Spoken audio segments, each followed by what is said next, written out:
നമസ്കാരം. യുദ്ധം അവസാനിച്ചുവെന്ന് ലോകം വിശ്വസിക്കാൻ തുടങ്ങുന്ന ഓരോ നിമിഷത്തിലും ചരിത്രം പുതിയ മുന്നറിയിപ്പ് നൽകാറുണ്ട്. ഇന്ന് പശ്ചിമേഷ്യയിൽ സംഭവിക്കുന്നതും അതുതന്നെയാണ്.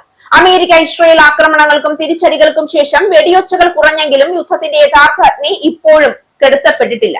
ഇപ്പോൾ പോരാട്ടം നടക്കുന്നത് മിസൈലുകൾക്കിടയിലല്ല, മറിച്ച് ആണവ പരിശോധനാ റിപ്പോർട്ടുകളുടെയും നയതന്ത്ര പ്രസ്താവനകളുടെയും ഇടയിലാണ്. ഇറാന്റെ ആണവ കേന്ദ്രങ്ങളിൽ പരിശോധന തുടരുമെന്ന് അന്താരാഷ്ട്ര ആണവോർജ്ജ ഏജൻസി വ്യക്തമാക്കിയതോടെ പുതിയ രാഷ്ട്രീയ ഏറ്റുമുട്ടലിന് തിരികൊളുത്തപ്പെട്ടിരിക്കുകയാണ്. പരിശോധനകൾ അന്താരാഷ്ട്ര സുരക്ഷയ്ക്ക് വേണ്ടിയാണ് എന്നാണ് പാശ്ചാത്യ ശക്തികളുടെ വാദം. എന്നാൽ ഇറാന്റെ കാഴ്ചപ്പാടിൽ അത് ദേശീയ പരമാധികാരത്തിലേക്കുള്ള ഇടപെടലാണ്. ഈ രണ്ട് നിലപാടുകൾക്കിടയിലാണ് ലോക സമാധാനത്തിന്റെ ഭാവി ഇപ്പോൾ കുടുങ്ങിക്കിടക്കുന്നത്.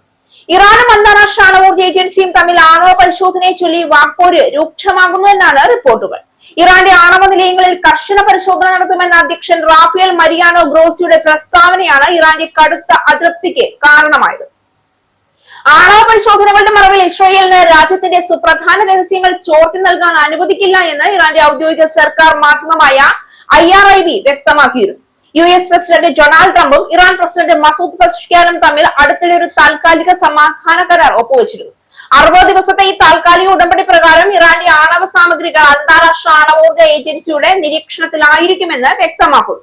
അമേരിക്കൻ വൈസ് പ്രസിഡന്റ് JD വാൻസും ഡൊണാൾഡ് ട്രംപും ഇറാൻ സമ്പൂർണ്ണ ആണവ പരിശോധനയ്ക്ക് സമ്മതിച്ചതായി അവകാശപ്പെട്ടിരുന്നു.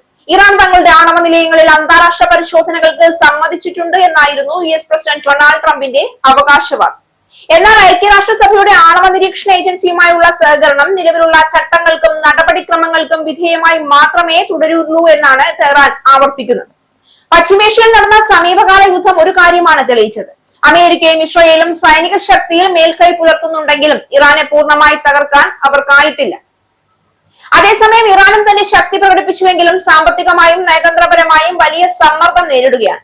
അതിനാൽ ഇരുപക്ഷങ്ങൾക്കും ഇപ്പോൾ ആവശ്യം നേരിട്ടുള്ള യുദ്ധമല്ല, മറിച്ച് തങ്ങൾക്ക് അനുകൂലമായ രാഷ്ട്രീയ നേട്ടങ്ങളാണ്.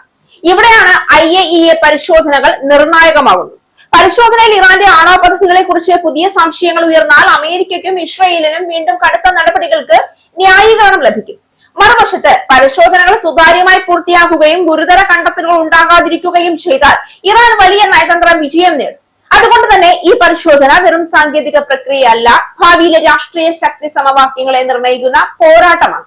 ഇനി മുന്നിലുള്ള സാധ്യതകൾ ആശങ്കപ്പെടുത്തുന്നതാണ്. ഒന്നുകിൽ പുതിയ ആണവ കരാറിലേക്കുള്ള വഴി തുറക്കാം, അല്ലെങ്കിൽ പരിശോധനാ റിപ്പോർട്ടുകളെ ചൊല്ലിയുള്ള തർക്കങ്ങൾ വീണ്ടും ഉപരോധങ്ങളിലേക്കും സൈനിക ഭീഷണികളിലേക്കും നയിക്കാം. അതിലും ഗുരുതരമായി ഏതെങ്കിലും തെറ്റായ കണക്കുകൂട്ടൽ ഒരു പ്രാദേശിക യുദ്ധത്തിന് വഴിവെക്കാനും സാധ്യതയുണ്ട്. പശ്ചിമേഷ്യയിൽ നടക്കുന്നത് ശക്തിയുടെ മത്സരമാണ്, എന്നാൽ ലോകം കാത്തിരിക്കുന്നത് നീതിയുടെയും സമാധാനത്തിന്റെയും വിജയമാണ്. അതുകൊണ്ട് ഈ നിമിഷം യുദ്ധം അവസാനിച്ചിട്ടില്ല എന്ന് പറയുന്നതാകും കൂടുതൽ ശരി.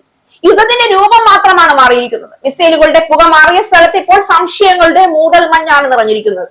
ആ മൂടൽമഞ്ഞ് മാറുമ്പോൾ ലോകം കാണുക സമാധാനത്തിന്റെ ഉദയമാണോ മറ്റൊരു യുദ്ധത്തിന്റെ സൂര്യോദയമാണോ എന്നതാണ് ഇനി കാത്തിരിക്കേണ്ട ഏറ്റവും വലിയ ഉത്തരം.